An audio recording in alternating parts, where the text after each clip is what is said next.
Hello and welcome to another edition of Grandstanders Live. I'm your host, Scott Kerman, and I'm joined by my usual cohorts, the Professor, Russ Stevens, and Uncle Joe McLaughlin. JP's first son, Tim Hoey, hopefully will be with us about halfway through the show. Well, boys, we have another great show for you tonight. So we have so many topics to get, so we got to get started here. We start with the Boston Celtics, 19-17, fourth spot in the Eastern Conference. It's not about what they've done or what they will do. It's all about who will they acquire. Grandstanders Live's breaking news desk, Otto Porter apparently may be bought out.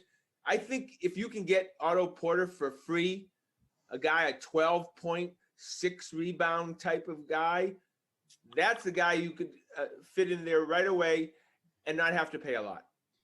You get that on a buyout. I wouldn't give up anything for him, but on a buyout, I'd bring him in.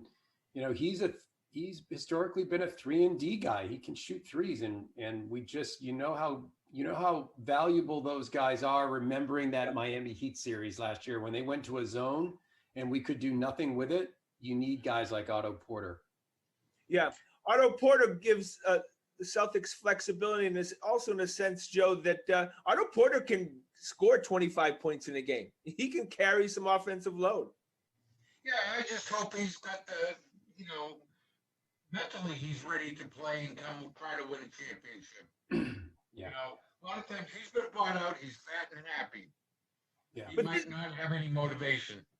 But this is what waters down the what you pay for players at the deadline as opposed to in the offseason. Because you have buyouts too, the value of a Harrison Barnes and what you're going to pay for him is less because you could try to go get an Otto Porter.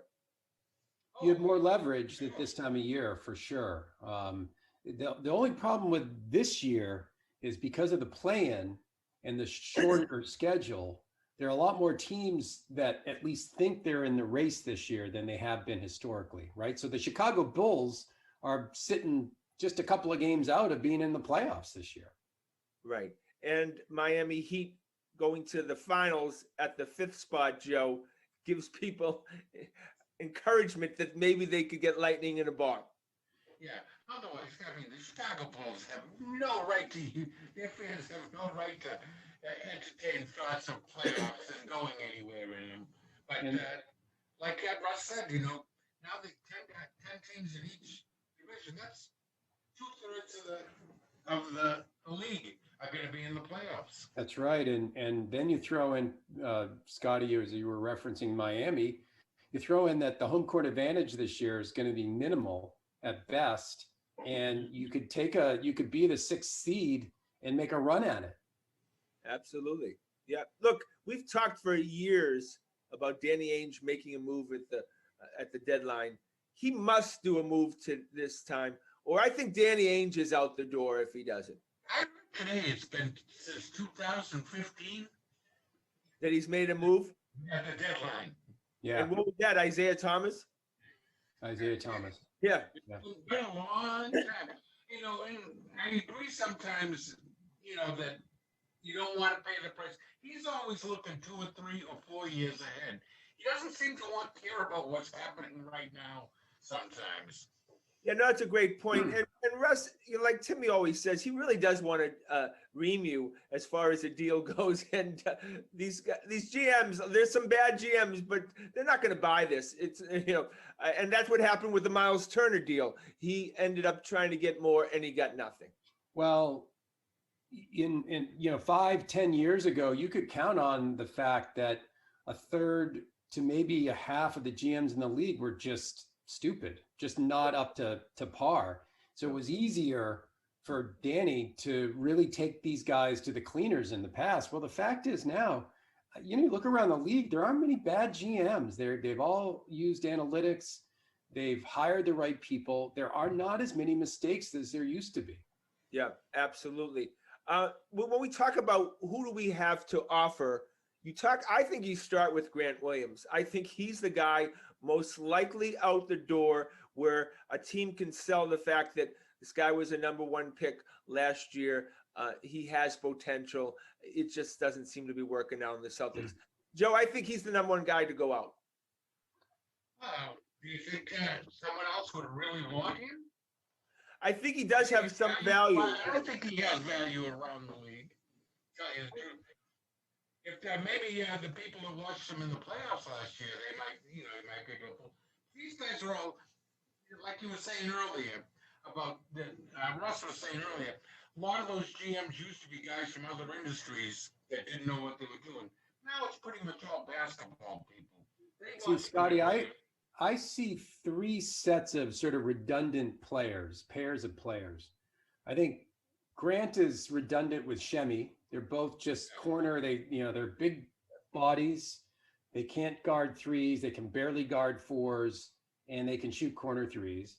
Another redundant pair is Neesmith and Langford, two, slighter wings, 6'5", 6'6", pretty decent D. One can shoot, the other can't. And then the third redundancy I actually to think about during this trade deadline is Thompson and Tice, because if you really want to play Time Lord more, you should try to create some space for him. And I could imagine that either Thompson or Tice goes out. So you could theoretically take one of each one of those pairs and send them out and not lose anything.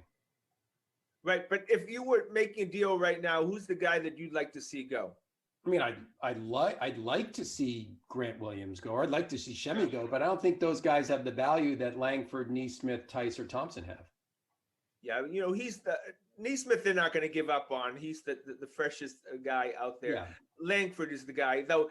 It'd have to be a team that really liked Langford going into the draft last year, and think they can get something out of him.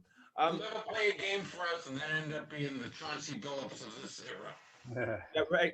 Yeah, that's a great point. Tatum and Brown, Jason Tatum recruiting Brandon Beal over the All-Star weekend. That's what your stars do in the NBA. We've seen it. We've seen with Kevin Durant and Kyrie. Is this what a role that Tatum and Brown have to play moving forward, is bringing what we would consider the third of a big three to Boston? Absolutely. And I tell you what's interesting, I read this in The Athletic today to give them props, that Kemba's contract is up after the 22-23 season. And if they were to bring in Harrison Barnes and a couple of the other guys that have been rumored, that contract would be up after the 22-23 season. So you could be looking at after 22-23, when guess what? Bradley Beal's contract is finally up by then. You'd have basically on your team Tatum and Brown and room for a third full-blown superstar. But how old is Bradley now? He's only like 25, 26 tops, Joe. Like It seems like he's been around for a while. He would be in his prime. So Scotty, to your point, that becomes Tatum and Brown recruiting the third player to their super team when the Celtics would have room again under the salary cap. All right, well, it looks like we're going to, at 19 and 17, if you look at the standings, fourth spot looks like, we know it's a shortened season, 72 games, I think. But we know that the standings don't change much when you get later in the season, the second half of the season. Fourth spot, maybe the spot they are. It'll be very interesting to see who they end up playing in the first round. But I'm more encouraged that they're going to get there now. Yeah, I just want them to take a path that doesn't have to go through Brooklyn and Philly. That's right, Joe. Yeah, that's what you don't want. You don't want to have Brooklyn and Philly. So you probably look. I don't know that the seeding really matters as long as you're not 7 through 10. But Joe's point is, if you're 4, you got to go through Philly, probably Philly and Brooklyn, right? As opposed to tough task. Absolutely. Yeah, we want the Nets to get beat up before we ever see them. That's for sure. Yeah. We'd like to see one of those big three get injured, which is a big possibility with those three. Kenny actually lost that trade when you stop and think about it. We had all these draft picks. Brooklyn was nothing. But now that all the chips have fallen, the draft picks have been made. Oh, he did not lose that trade. He may not have maxed it out, but he got Tatum and Brown out of that Yeah, what are you trade. talking But about? Brooklyn has maxed out better than he Yeah, did. but that not Yeah, but because of the returns for KG, I mean, KG and Pierce didn't do anything Was for him. awesome is in my. It's the two J's is what it is. Yeah, well, that's your foundation for the next 5 or 10 years. Yeah. Joe, Yeah. you may have acquired 2 Hall of Fame players in that Oh, yeah, deal. I bet you both are in the Hall of Fame easily. I mean, the last time we heard that was called Robert Parrish and Kevin McHale. Yeah. I mean, that was a pretty good deal. We'll give him his props on that one. All right, go to the New England Patriots. Maybe you heard of them. Well, breaking news: Patriots acquired Trent Brown, who we loved in 2018. The guy is just huge, blocks the sun. He was a stud in 18 as we went on to win the Super Bowl. I'm glad he's back. Yeah, Joseph, I've been waiting to hear your analysis of this. Well, I just think he's tuning insurance. The tuning's going to be gone. They're not going to pay $15, $16 million for a guy when they can go out and give him a pay cut. He's only getting $11 million to come in, and they can push Isaiah the Bust win over. Well, he gets 11 million if he meets. Guy coming out of college anyway. Everyone said he was a guard. That kid made him into a tackle, and his guard is his natural position. Another ex-Patriot who wants back in. So all this bullshit about nobody wants to play for Bill Belichick, all they want to do is come back. They got paid and they want to come back home. So I'm not buying any of that. Yeah, you're right, Russ. This is big for Uncle Joe because he studies the offensive line. Tooney's gone. Do we sign David Andrews? I know you've never been a big fan. Yes. Although there is a center in the draft that would be Bill Belichick's wet dream. You know, just a huge guy that can maul as a run There's guy. 2 of them. What guy are you talking about? The guy from Oklahoma or the other guy from Florida State? Oh no, the Florida State guy. He's Yeah. big, and and fast. So, but Yeah, I but- think they bring Andrews back. I think he'll be cost effective. He's not gonna break the bank. No one's knocking down the doors for him, and so he'll be back. And if you do you think, Joe, that they release Cannon because of this move as well? Almost guaranteed. Yeah. Almost guaranteed. Yeah. I think also the development of course, Owenu is penciled in as a guard, but also of Justin Heron. Mhm. That he came out of nowhere too, and that he's a guy who has flexibility, can play tackle and guard, and he's your perfect sixth guy, who can fill in at the position. As we've talked about this on this show, I think the offensive line is the foundation of the house that an NFL team is built on, and Joe will no doubt. And if you've got a top offensive line, you can do a lot of things offensively. If you can run at will, you can dictate to the defense every play. Yeah. If you can average 5 or 6 yards per carry each time, the defense can never set up for anything. And what we've seen, if he can stay healthy, and that's a big if, is Damian Harris. It looks like that type of runner, the Nick Chubb type. That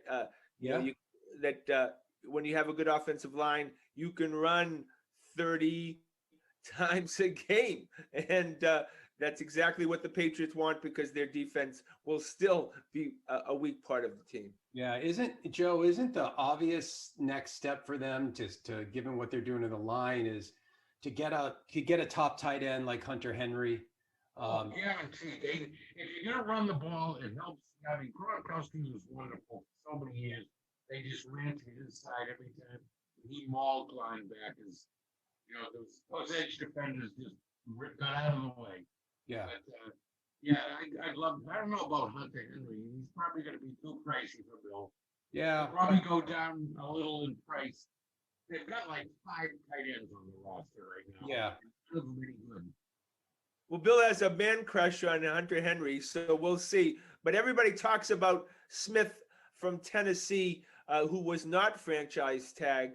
Right. It sounds like he'd be a good fit too. He's a big kid too. Yeah. I'd love to see. Hopefully they're going to give these 2 tight ends or Asiasi some time to develop. hopefully he's not a bust, but you got to go into next year with a tight. I don't care who your quarterback is, but you got to go into next year with a really solid tight end. Well, the moment I heard Trent Brown was acquired, I said, okay, there's no question Jimmy G's coming next. Well, there's a lot of questions with Trent. Trent had motivation problems, shall we say, out there. No, he got injured because he had what? They said he was fat and out of shape. Look, here, it's a contract year. The best thing that Belichick did in this deal is cut a year off the contract and turn this into a contract year. He's going to play his ass off this year. But also, his best year was his best year before was that contract year where we took him for a year last time. But Joe, he can max out at 11 million, but a lot of that has to be incentives that he has to meet. So that could end up being, I don't know what, $7-8 million contract if he doesn't watch himself. For next year, though, I think. But seriously, look, if you want Jimmy G, who there's no question is fragile, to be your quarterback, then you need the best offensive line that money can buy.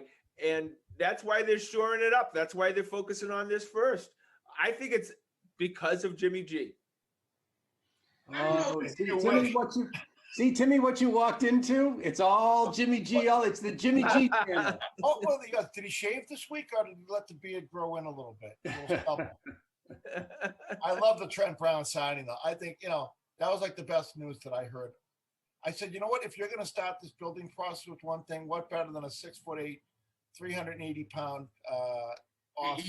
offensive left tackle?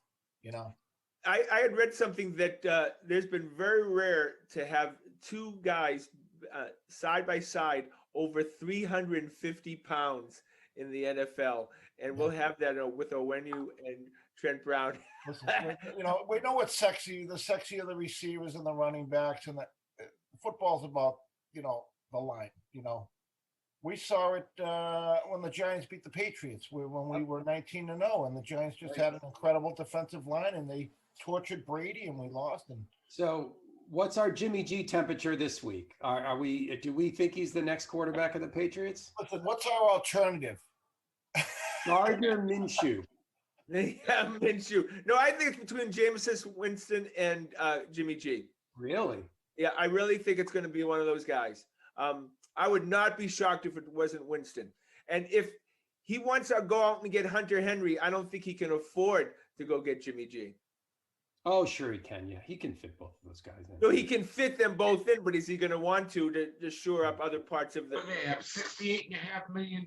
Yeah, but that's before you release Cannon. That's before you're probably going to trade Gilmore. Renegotiate Hightower. Yeah. This Brown signing opened up so much flexibility with those expensive offensive linemen. It's incredible. Yep. And there's no way it opened up, like 6 variable ways he could go. That's right, Timmy. Yeah. I'm not going to be shocked if Joe Tooney's back on the team. No. We'll see. We'll see. I don't think there's I don't think it's zero. He's wanted all over the league. The Jets wants him. Look at Wynn goes to his natural position right now, right? He's not out of position. Yeah, he goes to a place he's comfortable with, Yeah, but Wynn's always hurt him. Andrews comes back, right? Yep. If he signs, yeah. We got the other kid there, the other 350. Oh, I can't say. When and what's that leave us? Cannon, who might or not, who knows? I think Cannon's going to get cut. Yeah. They got along just fine without him. Yeah, I don't think. So now we're going. Okay, we have a good offensive line. Yep. Well, we had a good offensive line last year, but we're keeping that up, and that was probably the strongest part of our team. Yeah, one box check. You know what I mean? All right, so I'm hearing rumors, if you can believe it, that teams. I don't even believe this. I can't believe I'm saying it. The teams are interested in N'Keal Harry and that's a phony rumor that Belichick puts out there. Big fighting for the balls. He's good at fighting for the balls, but that's because he's always close to the defensive back, right? How about Zach Ertz for N'Keal Harry? In a heartbeat. Yeah, for sure. Philly does need wide receivers. Yeah. Yeah, maybe they like him. You never know, but I doubt it. No one's giving up a bag of balls for him. Sixth You're- round pick, maybe.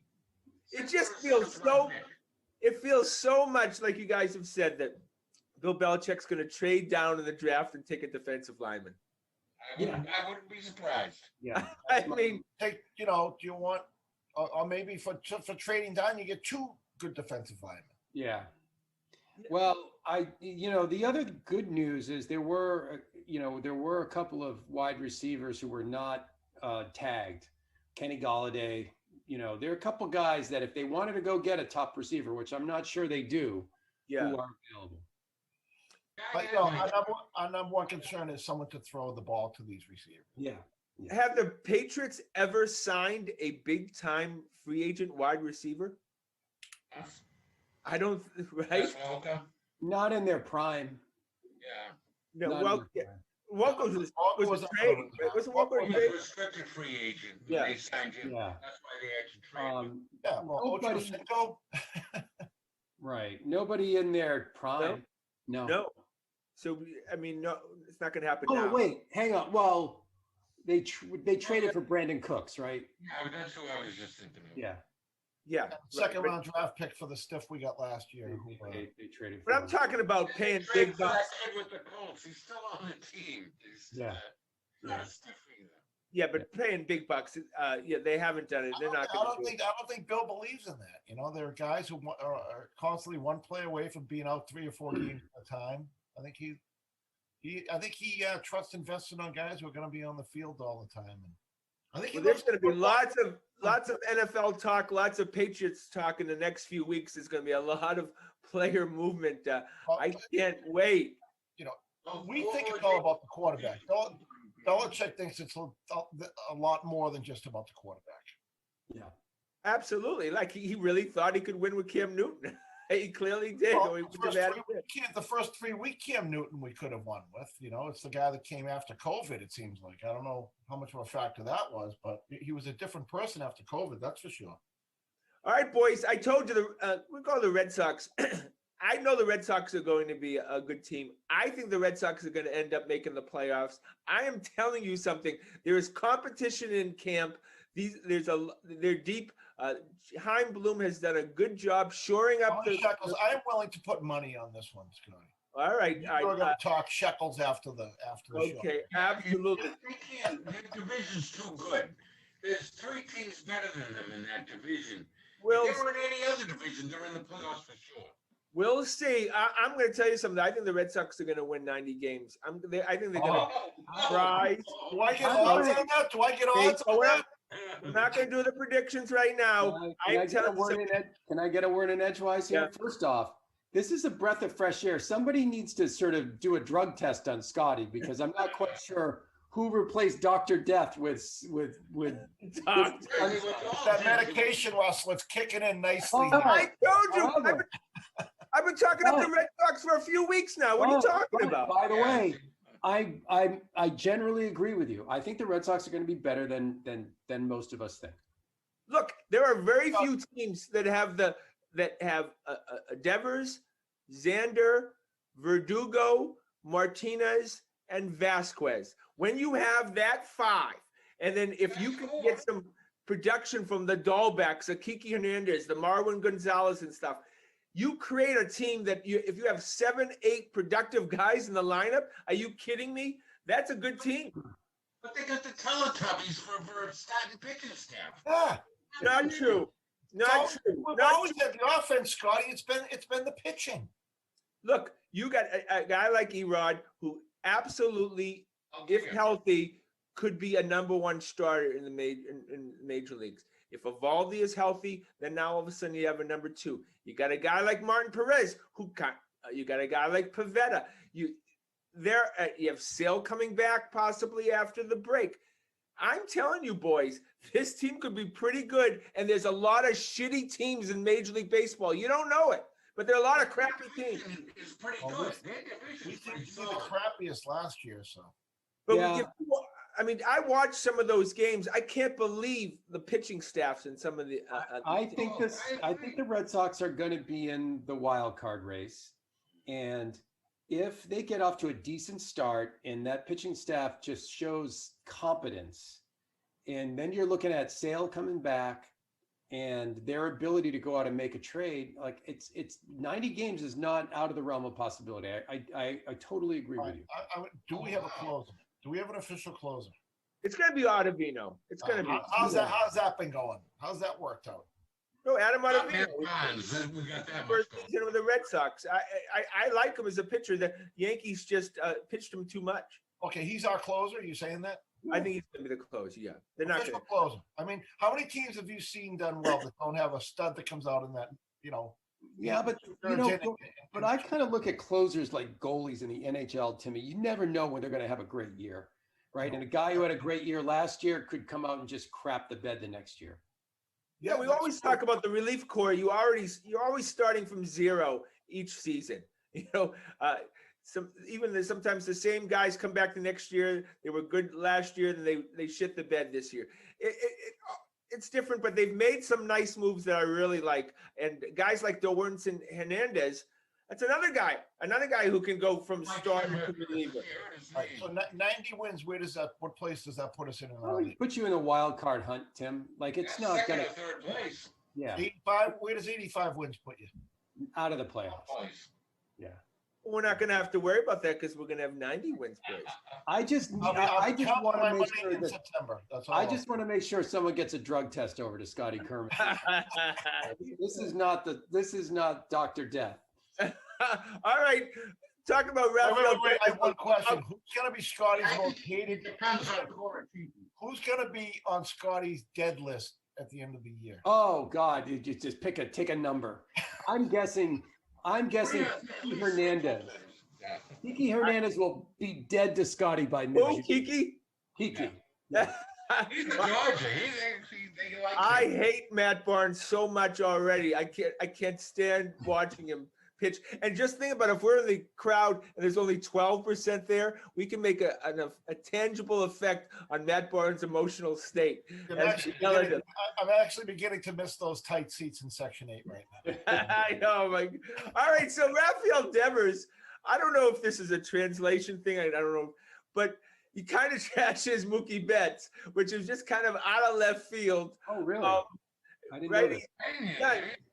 He says that, he wasn't a big fan of Mookie Betts. They really weren't friends. And really? Yeah. I didn't hear that. Yeah, he trashed him. He basically said, we didn't really kind of get along and stuff. I was like, that's interesting, right? All of a sudden, I know that's not coming from the Red Sox, even though they love that propaganda, right? Yeah. Where were you, Raphael, when the deal was done? Usually that's the next day in the Globe. But Rafael Devers kind of decided that he needs to take it to the next level. He's been on the team for a long time, guys. It's time to put up or shut up and become a leader. Well, I've always wondered whether Rafael has a little bit of Manny Ramirez in him too. Like, didn't know that Mookie Betts was his teammate for a couple of years. Yeah, right. Yeah, right. Yeah. Right. Well, I just want to mention that we have the 4th pick in the draft. Oh God, and great. Everybody is going crazy over Leiter, Al Leiter's son. Yeah. My God. If we could get a kid like that, it feels almost Pedro-like. Hey, speaking of pitchers we took in the draft, what happened to that kid that we got? The tall kid from New Jersey there who was absolutely Jay Groom. He had Tommy John surgery. He's bouncing back apparently. So that kid was a freak. Yeah. A freak. Yeah, big lefty. Yeah. Oh, they were screwed up with a top pick Trey Ball out of high school, who now is trying to play the outfield. That's how well that's going. He even gave up the outfield, Scotty. He's out. He's done. Oh, he is? Out of baseball. Terrible. Disaster. Absolute disaster. That kid Groom could ever get it together. He had some stuff. Yeah, he did. But he's in a point now where, how many years has he been in the system where... but though, these guys, it's almost like you just wait for him to have Tommy John and then bounce back, He's still young. He'll be fine.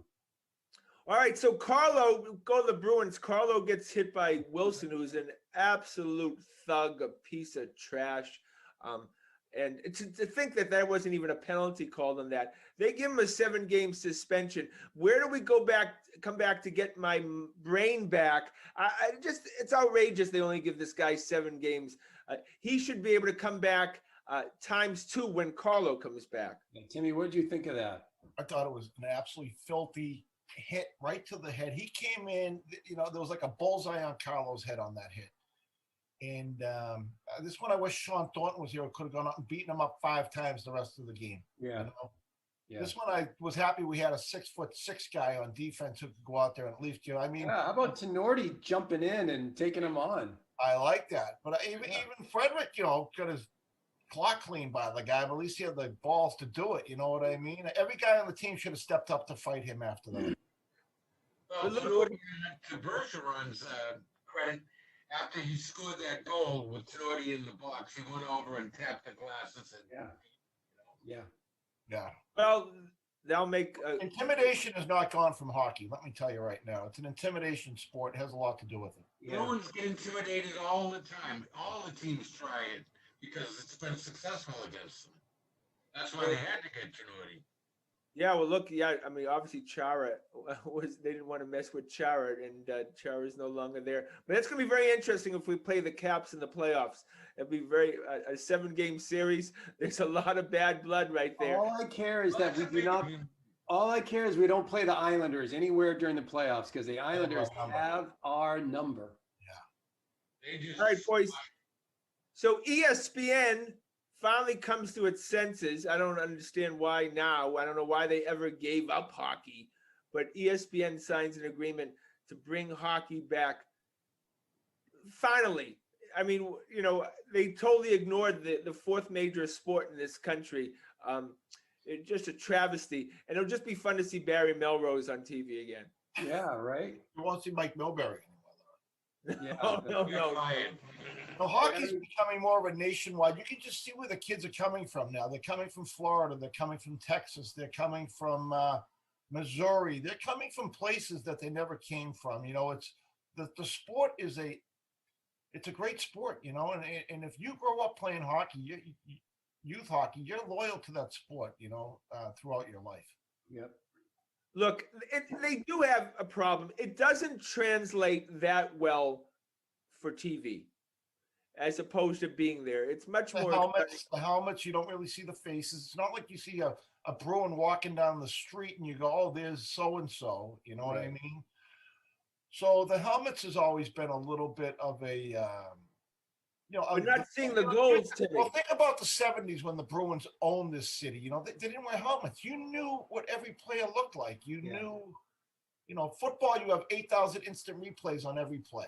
You know what I mean? I have to say that hockey's the game to me that suffered the most from a lack of fans because, just the momentum that gets going during a game, during a fight, but also goal getting scored and the oohs and the ahs and the cheering and everything. I feel it more in hockey than anything else. I miss going to the hockey games more than the other sports, being in person too. Yeah, I bet. I think it's more like an exhibition game than the other sports. Yeah. All right. Well, Don Sweeney was on today and said he's not happy with the team. He definitely wants to shake things up. Who do you think we said Grant Williams is the front of the line to go.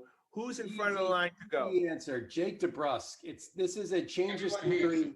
If I've ever seen a change of scenery player in my lifetime, it's Jake DeBrusk. And you know what? We could get something for him. Yeah. He could be great on another team. He just stinks on the Bruins. Yeah. Goes up and down the ice, and doesn't do a damn thing. Scotty, for once, you're right on a hockey thing. I had said DeBrusk last week. I just want to mention what position is most important do you want for the Bruins to acquire? Do you want to try to get a stud defenseman or another scorer? Scoring wing. Yes, he is. So the Celtics and the Bruins have the same need. I'll tell you, and I know I'm going back to the 70s here. I think we need another big tough guy. I think we're still suspect to intimidation. I think we need another guy that can go out and keep the other team in line and say, you're not going to, run our guys. There's a price to pay. That hockey looked like it was going away from that. It's not. It's still there. All right, give me a player, Timmy. I don't know. I don't know if Joe, we lead well enough, to bring in some big goon who can beat the crap out of everyone. But I don't care. Just one player. I don't care if the guy can barely skate. You know what I mean? I love the kid. I love that kid Palmieri from the Devils. That's the kind of guy you'd like to see.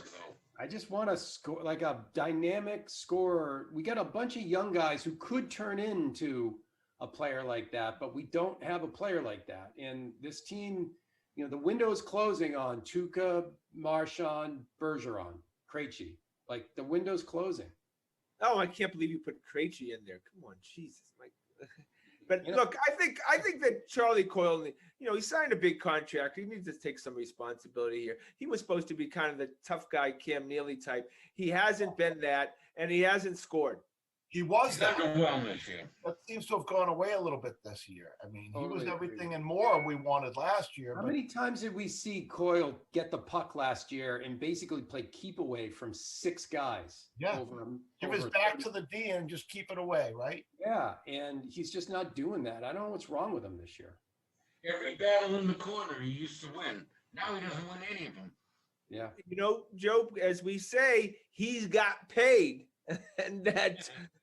But they do, like to Russ's point earlier, they do need someone on that second line. They got to score. The Islanders, they squashed the first line. They just squashed, and then the Bruins can't score a goal. You got to. We have 3 lines. Our first lines obviously are what they are, but then we have 3 lines that just go up and down and grind up and down the wing and get some shots from the top of the circle. Those guys that actually are on the score sheet every night, they're so hard to find. Yeah. All right, well, that's our show for tonight. Of course, we want to thank everyone behind the scenes. Corbin, we want to thank the fellas. Please check out on our website at thegrandstanders.com and tune in again next Wednesday night at 6:30 for another edition of Grandstanders Live. I'm your host, Scott Kerman. Have a great and happy night.